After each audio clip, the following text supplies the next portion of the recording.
Hi everyone, Spider-Man 1991 here to do my comic reviews for the week of February 22nd, 2012. Alright, kicking it off with Marvel. First off, a book that I'm really going to be glad when the story arc's over and I can stop getting it. Fantastic Four number 603.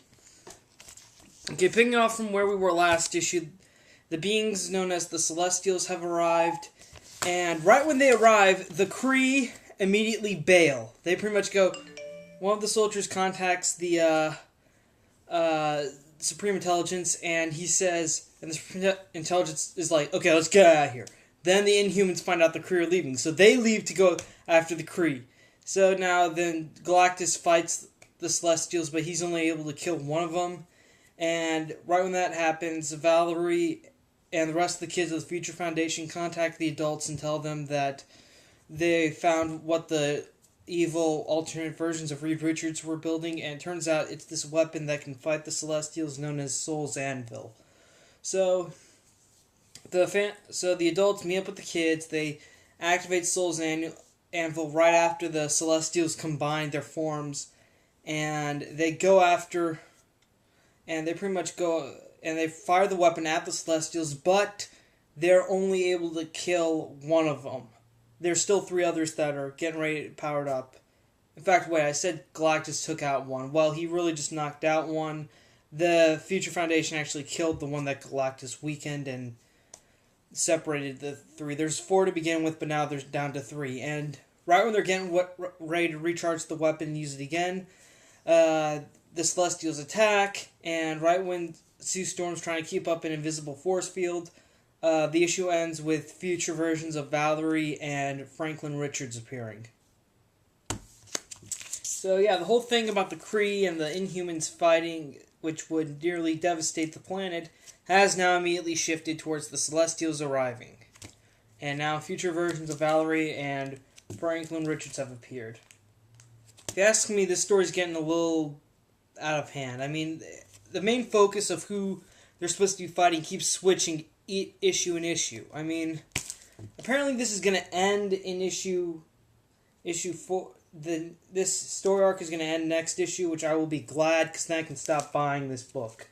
Because, quite frankly, Hickman tried to build it up with the death of Johnny Storm, but right now, if this is the final result, it's just not worth it. Okay, it's just really getting very out of hand right now. Okay, it shifts from it keeps shifting the enemy, and keeps relying heavily on guest stars. And plus, what was the point of having Spider-Man come in? Because now he's practically rubbed out. Seriously, Spider-Man is almost run out of this team because he has had no lines in this book whatsoever. I mean, he had one line, which was like he saw the Celestials and goes, "Uh-oh, that's it."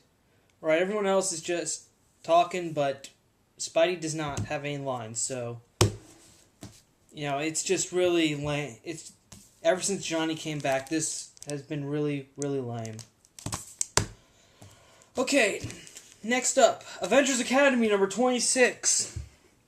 Alright, we learned that Jocasta faked her death so that she could work with Jeremy Briggs and former student Vale and other former students of the Avengers Initiative, which was the idea to train young superheroes back when the Superhero Registration Act was in power. Anyways, basically, Jocasta worked with Briggs and Vale to discover an alternative to being Avengers Academy, and Jeremy Briggs shows up, and he comes to pretty much offer the students a chance to help save the world, but without being superheroes. They can do it and get paid.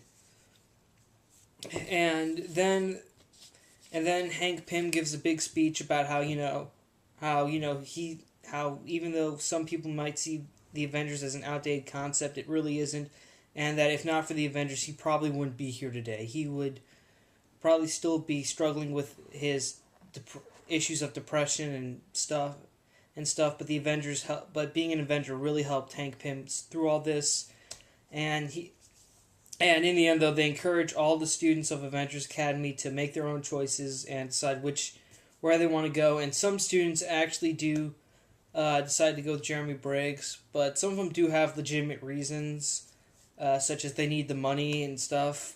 But but luckily all the main students who've been the focus of this book managed to decide to stay, so that's good. Even though Hazmat does make a deal with Jeremy Briggs to try to find a cure for Metal's condition, she does give him a sample of Metal's skin, so that might lead to something in the future where Jeremy Briggs might use that power against Metal. And well, oh yeah, also the issue ends with the glimpse into that alternate future where the adult reptile was from. And apparently it's a future ruled by Jocasta and Giant Man. I mean, from the looks of it, Giant Man is possessed by Jocasta, but it basically looks like it's ruled by where Jocasta runs everything and Hank Pym's and Giant Man's basically the ruler and stuff. So, Avengers Academy, well, normally the issues are good, but this one was just, it feels like we've heard this before from, I think this is almost like the exact same thing they had in Avengers in issue 13.1 when they first introduced Jeremy Briggs. It's almost the same thing, and we've heard it before, and now it's just getting a little dull when you hear something over and over again. And I hope that the next time we see Briggs, we actually see him fighting the Academy or something. But this is, if you've already read 13.1, then you can definitely skip this issue. You don't really need to get it. I wouldn't say this is a good jumping on point. Well, it is a jumping on point depending on if you haven't read the point 1. You pretty much get the same thing from this issue, but I'd say a good jumping on point might be next issue. Alright, moving along. Secret Avengers, number 23. Alright, well, Ant-Man follows the Adaptoids back to an underground city that's apparently filled with robots. And the woman that was kidnapped is killed because they really wanted the woman's son. And at that moment, Ant-Man grows back to normal size. He grabs the kid and gets the kid out of the building in time, and then activates his signal to summon the Secret Avengers. And back with the Secret Avengers, Captain America brings in 2 new members, the original Golden Age Human Torch, Jim Hammond, and Venom, Flash Thompson Venom. Oh, and Hank Pym has also figured out a way to control the Venom symbiote by encasing it in some sort of tube or capsule that would nullify the symbiote's consciousness for 24 hours. It has to be done every 24 hours. That way Flash Thompson can still have full control of the symbiote. But Hawkeye, though, however, when he hears that Captain America wants Venom on the team, he immediately rejects the idea. He tells Cap that, you left me in charge of this team. I should be making the call on who gets to come in. So Hawkeye lets the Human Torch come. He tells Venom to stay out. And Hawkeye's been really stressed out with this position since his first mission as leader. The bad guys got away, and they haven't heard from Ant-Man in over 24 hours, so he's getting worried. And when they finally do get Ant-Man's signal and go to get him, they find the underground city, and while they split up, Beast talks to Hawkeye and tells him to lighten up, because this job is very stressful. Being an Avenger and also being a secret spy Avenger is very stressful, and he needs to lighten up. Otherwise, he'll just drive them all crazy. And the issue ends with the Adaptoids finding Ant-Man before the Avengers do, and Ant-Man tells the kid to run, and the kid runs away, and Ant-Man tries to hold them off, but he gets beat down hard. So yeah, that's it. My guess is Venom's going to show up sometime, probably going to show up by following them, and that'll probably be the moment where he'll prove himself and Hawkeye will let him on the team, and maybe Hawkeye will lighten up soon. Because right now, Hawkeye does have a very stressful job, since this is a covert team and no one can really know about it. And it was an alright issue. I mean, the speech, Rick Remender does write excellent dialogue. Like when Beast is talking to Hawkeye about it, I really like that scene. And,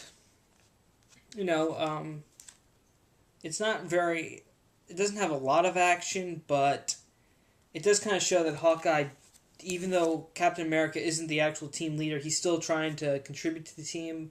But Hawkeye really wants to be the main guy who calls the shots without Captain America, because Captain America did appoint him to lead the team, and he just wants to prove himself.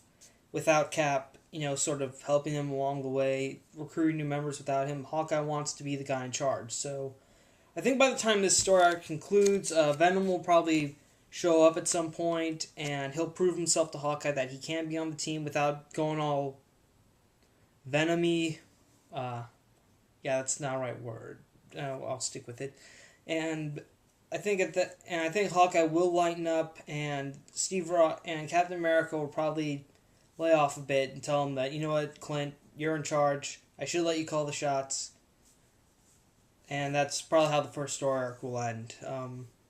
Still, I think this is progressing nicely. I would definitely recommend picking this up, because right now this is the only Avengers. Well, out of these two Avengers book, at the moment right now, I like Secret Avengers a lot more than Avengers Academy. Okay, final Marvel. Wolverine and the X-Men, number 6.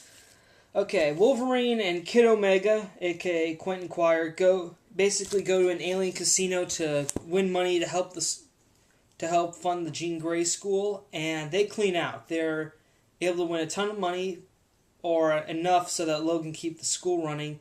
But as they're leaving, the owners of the casino stop them at the door, and right when Quire is trying to use his telepathy to shut down their brains or whatever, it's not working. So Logan starts to punch them, and that's where it ends for their story.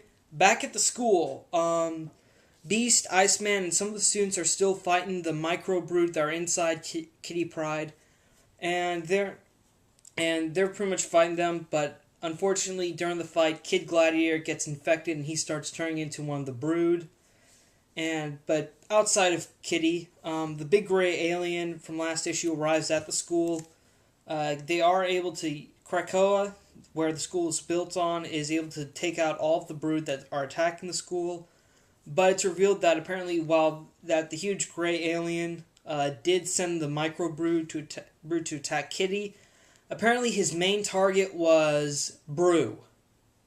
Brew, the little alien who's part Brood, but apparently he's not as hostile or savage as the actual Brood are. He's actually smaller, more timid. If you've read this series, you know who I'm talking about. It's kind of hard to describe him because he is one of the Brood that's attacked. He's the same species that's attacking the school, so. But he's basically basically the big gray alien did attack Kitty with the micro Brood, but his main target is Brew. Why? We don't know. Hopefully we'll find out next issue. And the thing with Wolverine and Quentin Quire at the casino is very funny. That was probably my favorite part of this issue. So, yeah, this is still a great, fun title, though. I would definitely recommend it to any Wolverine or X-Men fans because it's very fun. At the same time, it's kind of serious and fun, too. Alright. Now it's time for DC. And the last issue written by George Perez. Superman number 6. Alright, it turns out that the nanites that created the evil super gang... Okay, sorry.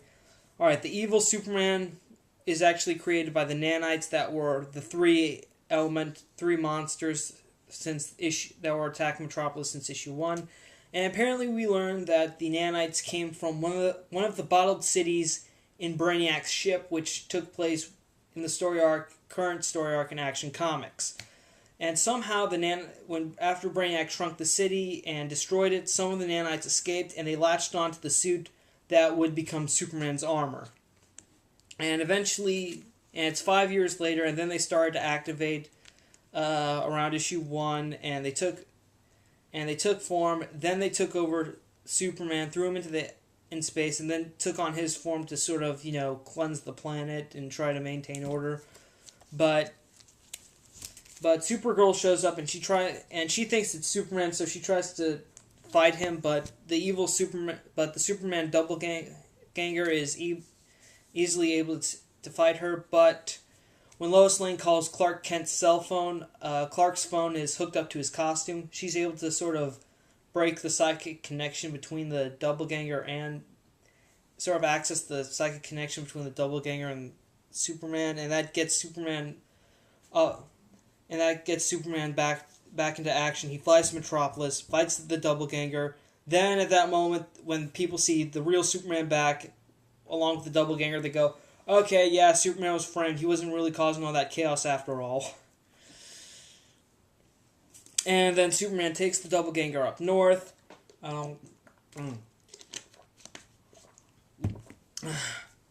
Takes him like to the North Pole, fights him, beats him down, and doppelganger's gone.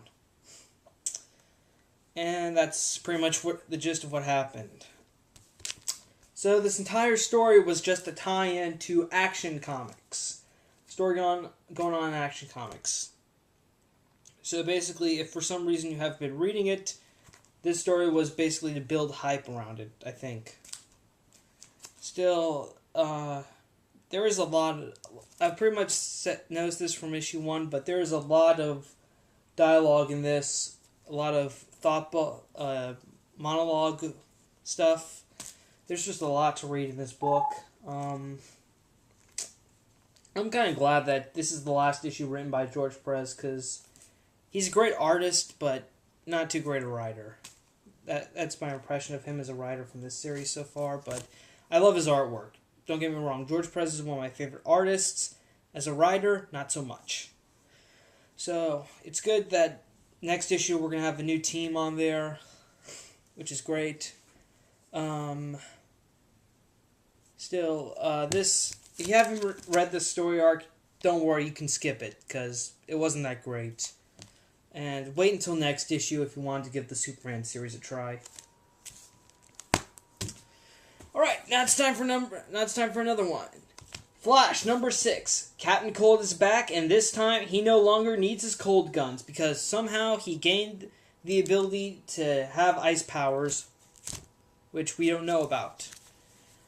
All we're told in this issue is that now, since the Flash's power, which we learned last issue about the Flash's powers nearly causing ripples in the space-time continuum, he now has to wear an energy meter, sort of energy output meter to measure how much Speed Force energy he's using when he's running.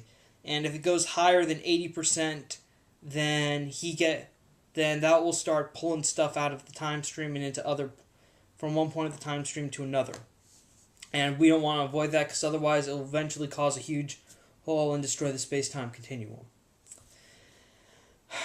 And while Flash and the Captain Cold story is that Captain Cold's broke out of prison, and he basically stole a laser that he needed to perform an operation to save his sister's life. But due to the damage to the Central City power grid from the last story arc, thanks to the Flash, Central City has to rewire their power grid. And unfortunately, there's not enough power to use the laser to save Cold's sister. So Captain Cold is angry, and he basically now is going after the Flash for revenge.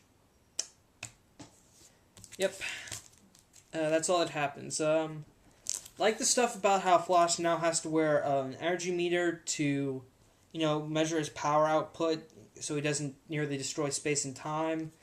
And Captain Cold, well, I kind of like what they did with Captain Cold. Now he doesn't have to use a gun to use his powers. Now he no longer needs a gun to shoot ice beams. Now he has actual superpowers, which I think is actually more of a challenge for the Flash, because I think before it was just most of the rogues did use weapons for their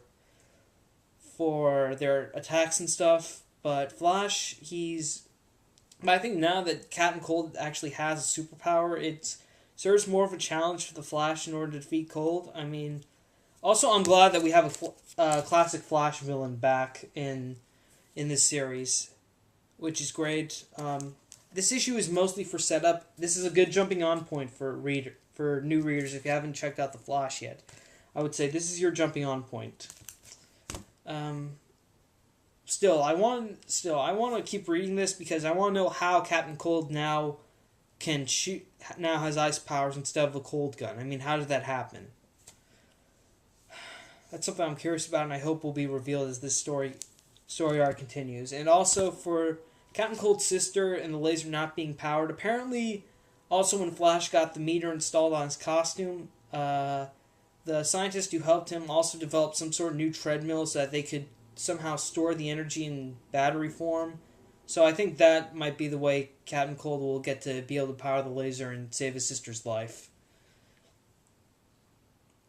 This isn't really a bad issue though.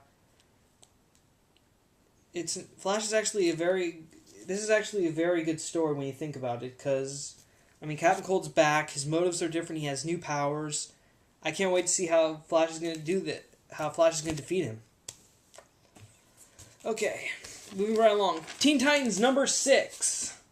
This issue is mostly Kid Flash focused, because right after the Teen Titans sort of wake up from their beatdown from Superboy, cops show up at Central Park and they get ready to arrest them, but their other team member who wasn't in the fight, Skitter, shows up. She helps knock out the cops and basically get them out of harm's way. But right when they get out of danger, they notice that Kid Flash's powers are starting to mess him up in a way. So Robin takes the team to Star Labs where they meet Red Robin's associate, Virgil Hawkins, aka Static.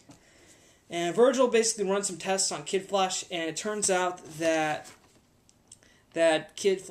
Bart Allen is suffering from cellular deterioration, which means that the more he uses his powers, the closer he is to getting for his molecules to separate.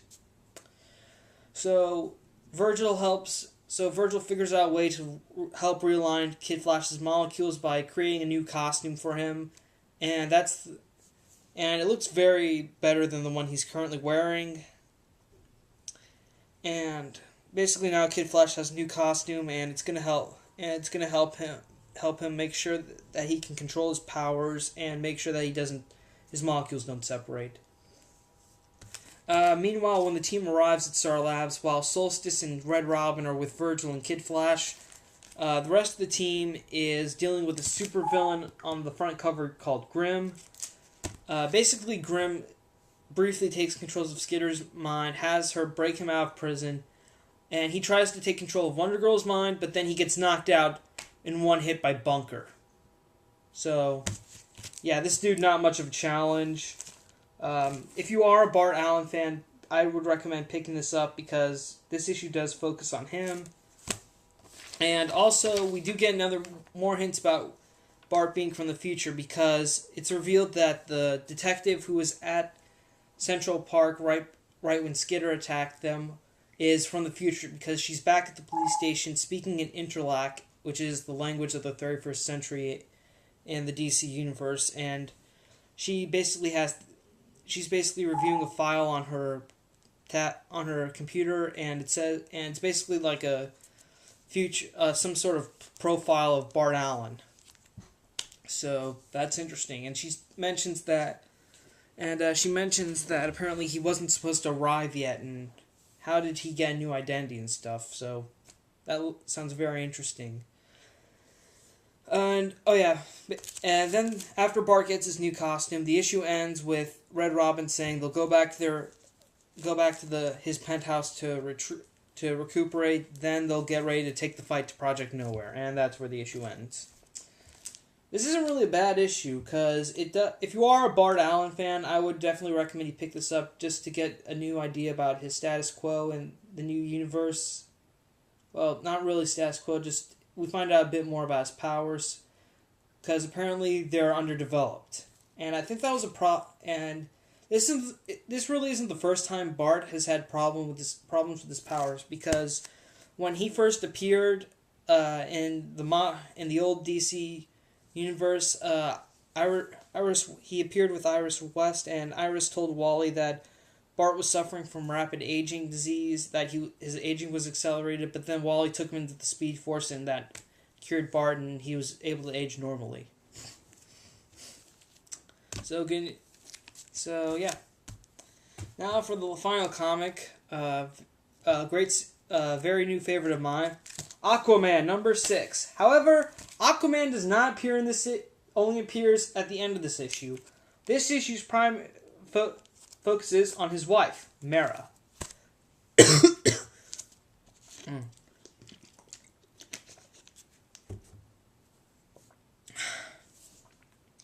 Basically, Mera goes to try to buy dog food. Goes into town, tries to buy dog food, but she gets involved in two violent incidents. The first one, when she's at the store owner hits on her, and that makes her angry, and she starts to go into a fit of rage, controlling all the water in the store and stuff. And then the cops show up, and then they get word that there's a murder, that a man just murdered his wife, and now he's getting ready to murder his daughter. So Mera surrenders and goes with them to where where the crazy guy is. And then she breaks out of the cop car and gets ready to kill the guy, but the guy's daughter stops Mera from killing him, and then it cuts to when Mera back at the lighthouse, and one of the workers at the store has come by to see her and brings her some food for her dog, and offers that, if she needs anything, then she can call her and she'll bring it to Mera to help her out and stuff. Because she kind of understands that what happened to that Mera doesn't really understand how people on land function, so she's cool with, so she's kind of helping Mera understand and stuff.